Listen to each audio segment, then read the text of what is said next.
శ్రీమాత్రే నమ. జై గురు దత్తాత్రేయ నమ.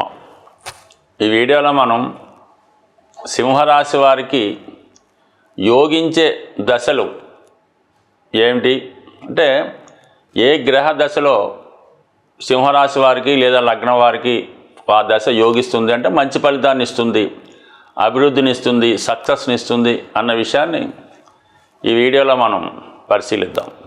సింహరాశి వారికి రాశ్యాధిపతి రవి. అంటే రవి మహాదశ 6 సంవత్సరాలు మాత్రమే ఉంటుంది.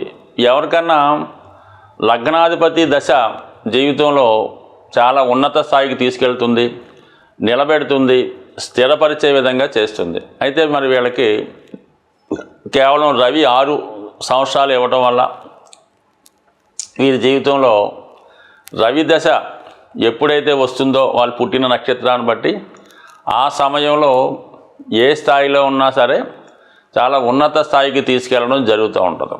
చాలా మట్టుకు ఈ సింహరాశి వారికి స్థిరపడడం జీవితంలో చాలా లేట్ అవ్వడం జరుగుతూ ఉంటుంది. సుమారుగా 45 సంవత్సరాల తర్వాతే జీవితంలో వాళ్ళు అంటే వాళ్ళకి అనిపిస్తుంది మేము జీవితంలో స్థిరపడ్డాం, అభివృద్ధిలోకి వచ్చామని అనిపిస్తూ ఉంటుంది. అంటే చూసిన వాళ్ళకి కామన్గా వీడు బాగానే ఉన్నాడు అనుకుంటారు, కానీ వారి మనసుకు మాత్రం కేవలం అది జీవిత ద్వితీయార్థంలో రావడం జరుగుతూ ఉంటుంది. అంటే వీళ్ళకి ఎప్పుడూ తృప్తి, మంచి భార్య, అనుకూలమైనటువంటి సంతానం, వృత్తిలో హోదా ఇవి వచ్చిన తర్వాత మాత్రమే వాళ్ళు సంపూర్ణంగా సంతోషంగా ఉన్నట్టు వాళ్ళకి అనిపిస్తూ ఉంటుంది. బట్ ఏవైనా ఈ సింహరాశి వారికి రవి దశ చాలా వరకు పనిష్మెంట్ ఇచ్చినా, అభివృద్ధి ఇచ్చినా, పైకి తీసుకెళ్ళినా, కిందకు తోసేసినా ఈ రవి 6 సంవత్సరాలు మాత్రం ఒక గొప్ప అనుభవాన్ని ఇవ్వడం జరుగుతూ ఉంటుంది. అప్పటిదాకా ఉన్నటువంటి పరిస్థితిని కంప్లీట్గా చేంజ్ చేయడం జరుగుతూ ఉంటుంది. దాని తర్వాత చంద్రుడు. అంటే చంద్రుడు వ్యయాధిపతి అవటం వల్ల, అయితే రాశ్యాధిపతి రవికి మిత్రుడు అవటం వల్ల చాలా వరకు ఈ సింహరాశి వారికి చంద్రమహాదశ యోగించడం జరుగుతూ ఉంటుంది. అంటే ఏ విధంగా యోగిస్తుంది? 12వ భావంలో ఉండడం వల్ల మాతృ సౌఖ్యాన్ని ఇస్తుంది. అంటే తల్లిగారి యొక్క, బంధువుల యొక్క, భార్య యొక్క, పిల్లల యొక్క అనురాగాన్ని పొందడం జరుగుతూ ఉంటుంది. సమయానికి ఎవరో ఒకరు మీ యొక్క అవసరాలకి ఆదుకోవడం జరుగుతూ ఉంటుంది. ఒక మంచి నివాస గృహాన్ని, మంచి వాహనాన్ని ఇవ్వడం జరుగుతూ ఉంటుంది. చాలా వరకు సొంత ప్రాంతంలో కాకుండా ఇతర ప్రాంతంలో ఏదైనా విదేశంలో కానీ ఇంకా పెద్ద ప్రదేశంలో కానీ స్థిరపడేలాగా అవకాశాన్ని కూడా ఇవ్వడం జరుగుతూ ఉంటుంది. అంటే స్థల మార్పు అలాగే ఇవ్వడం జరుగుతూ ఉంటుంది. కొంతకాలం పాటు ఇతరుల మీద ఆధారపడే విధంగా చేస్తూ ఉంటుంది. అంటే వ్యయాధిపత్యం అవ్వడం వల్ల అలాగే ఎక్కువగా ప్రయాణాలు చేస్తూ ఉంటాడు. అలాగే కొంతవరకు హెల్పింగ్ నేచర్ వల్ల తన యొక్క సంతోషంతోనే ఇష్టపూర్వకంగానే ఇతరులకి ధనం ఇవ్వడం వల్ల అది ఇంచుమించుగా నష్టపోవడమే. అంటే దానివల్ల పొగడ్తలు, గుర్తింపు, ఆహావోహ అంటారు తప్ప ఆ ధనం మాత్రం తిరిగి రాదు. అంటే ఒక విధంగా సింహరాశి వారికి అదే ఆనందం అన్నమాట. ఎవరికైనా హెల్ప్ చేస్తేనే వీళ్ళకి సంతోషం ఉంటుంది. అందువల్ల వాళ్ళు ఇచ్చినా కూడా కొంతమంది వెనక్కి తీసుకోరు. అందువల్ల ఏదైనా ఈ రాశి వారికి, లగ్నం వారికి రవి దశ, చంద్రదశ మిక్స్డ్ ఫలితాలు మాత్రమే ఇస్తాయి. పూర్తిగా ఆహావోహో అన్నట్టయితే మాత్రం ఇవ్వవు. ఇక వీళ్ళకి యోగించే దశ కుజ మహాదశ. అంటే కుజుడు యోగకారకుడు, చతుర్థ భాగ్యాధిపతి అవటం వల్ల అది కుజ మహాదశలో మీరు వ్యాపారంలో ఉన్నా, రాజకీయంలో ఉన్నా, ప్రభుత్వ సర్వీస్లో ఉన్నా ఖచ్చితంగా మిమ్మల్ని ఉన్నత స్థాయికి తీసుకెళ్ళడం జరుగుతుంది. చాలా వరకు ఇదే టైంలో సొంత గృహాన్ని ఏర్పరచుకుంటారు. విదేశ ప్రయత్నాలు ఫలిస్తాయి. పిల్లల యొక్క అభివృద్ధి మీకు శుభాన్ని ఇస్తుంది. ఏదన్నా ఒక సెటిల్మెంట్ దశలాగా అంటే ఈ తక్కువ పీరియడే ఉంటుంది 7 సంవత్సరాలు. కానీ 7 సంవత్సరాలు ఖచ్చితంగా మీరు ఆ టైంలో పర్ఫెక్ట్గా దృష్టి పెడితే ధన సంపాదన మీద, కుటుంబం మీద జీవితాంతం వేరేం కష్టపడక్కర్లేదు. ఆ 7 సంవత్సరాల్లోనే ఒక తరానికి సరిపోయే ధనం సంపాదించవచ్చు. కేవలం భూముల ద్వారా అయితేనే, రాజ్యాధికారం వల్ల అయితేనే, లేదా రాజకీయ రంగం వల్ల అయితేనే చాలా వరకు మరి ఏముంది, ఒకసారి ఈ భూముల ధరలు పెరిగినప్పుడు ఎంత విశేషంగా వెళ్తున్నాయో మీకు తెలుసు కదా. అందుకనే ఎవరైనా సింహ లగ్నం వారు రియల్ ఎస్టేట్లో భూముల మీద పెట్టుబడి పెడితే జీవితంలో వాళ్ళు నష్టపోవడం జరగదు, కనీసం వాళ్ళ సంతానం అన్నా బాగుపడడం జరుగుతూ ఉంటుంది.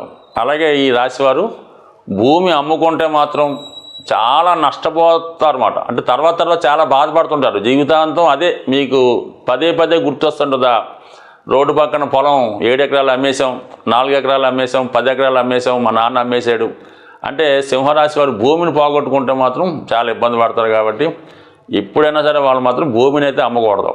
ఇంకా వాళ్ళకి యోగించే ఇంకొక దశ గురు మహాదశ.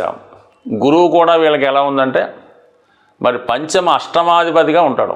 ఒక విధంగా పూర్వపుణ్య స్థానం కాబట్టి చాలా వరకు మరి ఈ రాశి వారు కొంతవరకు సంతానం ద్వారా అదృష్టాన్ని పొందుతూ ఉంటారు.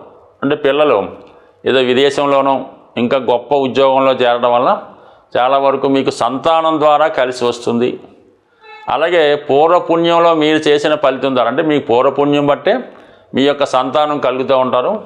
ఆ సంతానం బట్టే మీకు ఈ జన్మలో అదృష్టమో నేమన్ ఫేమో ఇంకోటి కలిగే అవకాశం ఉన్నది. అయితే అష్టమాధిపత్యం కూడా ఉండడం వల్ల చాలా వరకు మీ సంతానం దూరంగా ఉండడం వల్ల మీకు ఆనందాన్నో అదృష్టాన్నో ఇవ్వడం జరుగుతూ ఉంటుంది. అందుకనే పాపం సింహరాశి వారికి యోగించే దశలు బహు తక్కువ. గురువు అయితే 16 సంవత్సరాల్లో అష్టమాధిపత్యం ఉండడం వల్ల సగం పీరియడ్ మంచిని, సగం పీరియడ్ ఇబ్బంది ఇస్తుంటాడు. అంటే 8 సంవత్సరాలు ఇటు అంతే. ఎలాగ రవి 6 సంవత్సరాలు పెద్దగా ఎవరికి యోగించడు. చంద్రుడు 10 సంవత్సరాలు వ్యయంలో ఉంటాడు. ఇంచుమించు ఖర్చు, అవుట్ గోయింగ్, లాసే.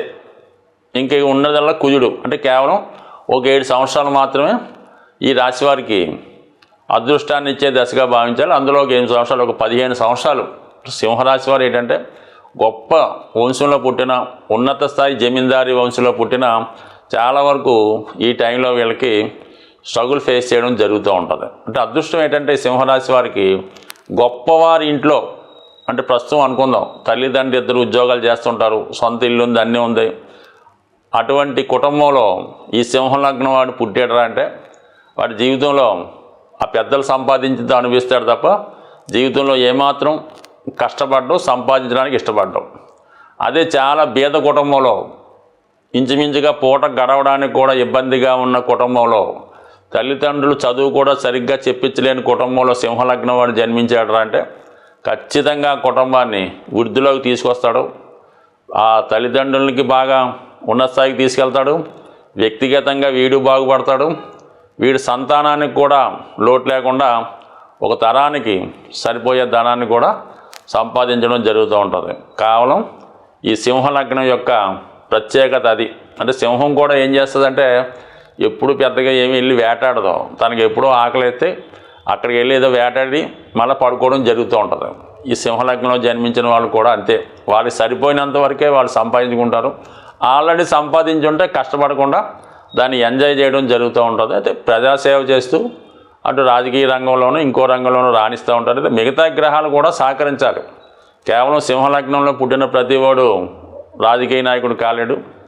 అలాగే మకర లగ్నంలో పుట్టిన ప్రతివాడు ఇబ్బందులు పడక్కర్లేదు. ఏదైనా మిగతా గ్రహాల స్థితి, జాతకుని యొక్క బాల్యం, అతని యొక్క ప్రవర్తన, అతని యొక్క ఆలోచన విధానం బట్టి, పూర్వ పుణ్యాన్ని బట్టి, తల్లిదండ్రులు చేసిన పుణ్యాన్ని బట్టి కూడా జాతకంలో దశలు యోగిస్తూ ఉంటాయి. బట్ ఏదైనా మరి మనిషి జీవితంలో మంచి దశలు రావాలంటే సింహరాశి వారికి ఉన్నాయే యోగించే దశలు తక్కువ.